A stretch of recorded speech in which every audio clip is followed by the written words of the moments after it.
Kembali di Indonesia Memilih, pemirsa, Presiden dan Wakil Presiden terpilih dihadapkan dengan banyak pekerjaan rumah yang harus dituntaskan. Mulai dari mengentaskan kemiskinan, menciptakan lapangan kerja, meningkatkan layanan kesehatan dan pendidikan.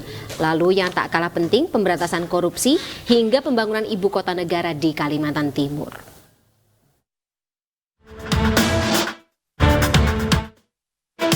Menjadi pemimpin untuk lebih dari 270 juta penduduk Indonesia yang tersebar di 38 provinsi bukan perkara mudah. Apalagi dengan beragam suku, agama, budaya, kondisi alam dan lingkungan yang berbeda-beda. Kesenjangan sosial juga masih terjadi. Maka sejumlah pekerjaan rumah, baik yang sudah berjalan maupun yang belum dikerjakan, harus segera tuntas oleh Presiden dan Wakil Presiden Indonesia terpilih.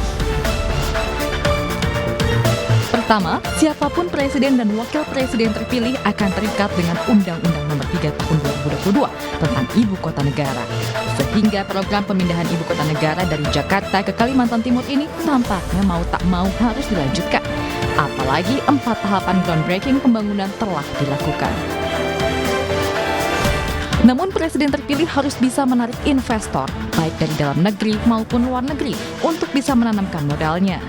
Pembangunan IKN tak boleh asal-asalan dan harus berdampak positif bagi masyarakat serta tidak merusak lingkungan.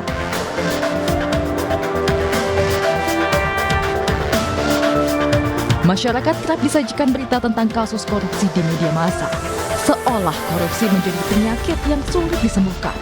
Pelakunya mulai dari kepala daerah, anggota legislatif, pihak swasta, karyawan BUMN, TNI, Polri, hingga menteri. Di tahun 2023 saja, masyarakat dihebohkan dengan penangkapan sejumlah pejabat, mulai dari Gubernur Papua Lukas NMB, lantaran menerima suap dan gratifikasi terkait proyek infrastruktur. Kemudian mantan Menkominfo sekaligus politisi Partai Nasdem Johnny G. Plate yang terjerat kasus korupsi pembangunan BTS 4G. Lalu politisi Nasdem lainnya, mantan Menteri Pertanian Syahrul Yassin Limpo yang tersandung kasus korupsi dan tindak pidana pencucian uang. Hingga Wamenkumham Edi Hirich yang juga diduga menerima gratifikasi.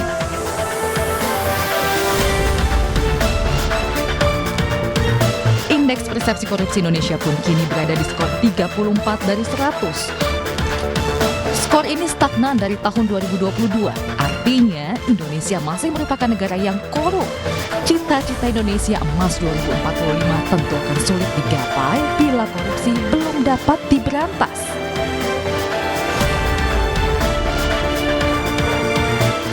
Presiden terpilih juga harus mampu menciptakan lapangan kerja baru bagi masyarakat, sehingga penghasilan masyarakat bisa bertambah dan meningkatkan pertumbuhan ekonomi.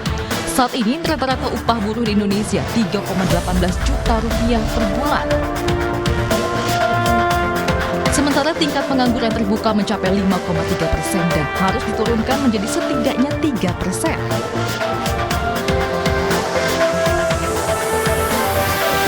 Presiden terpilih juga harus bisa membantu para pelaku UMKM dengan memudahkan perizinan, memberi insentif atau modal dan pelatihan, sehingga karya, produk, dan pendapatannya bisa meningkat. Jumlah wirausaha pun bertambah.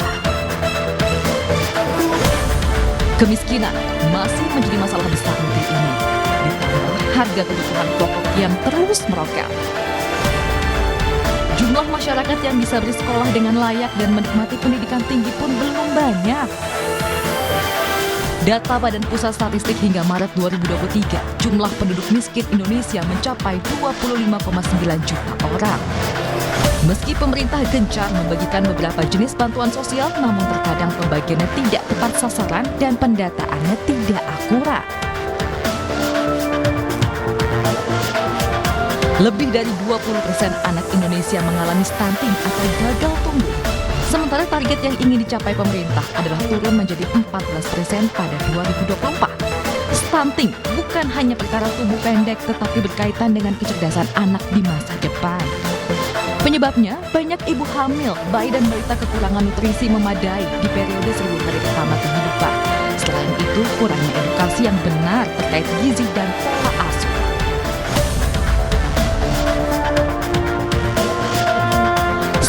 bisa dicegah jika anak-anak dan ibu hamil mengonsumsi makanan bergizi seimbang setiap hari, terutama protein hewani. Namun faktanya, banyak keluarga yang bahkan tak mampu membeli telur atau ikan.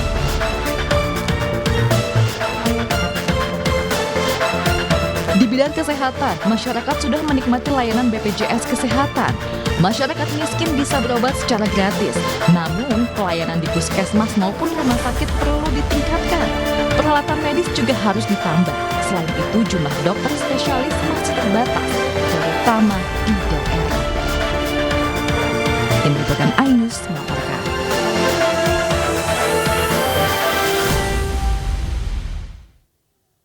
Pemirsa, Indonesia Memilih masih akan kembali bersama sejumlah narasumber yang akan hadir di studio. Usai jeda berikut, tetaplah bersama kami.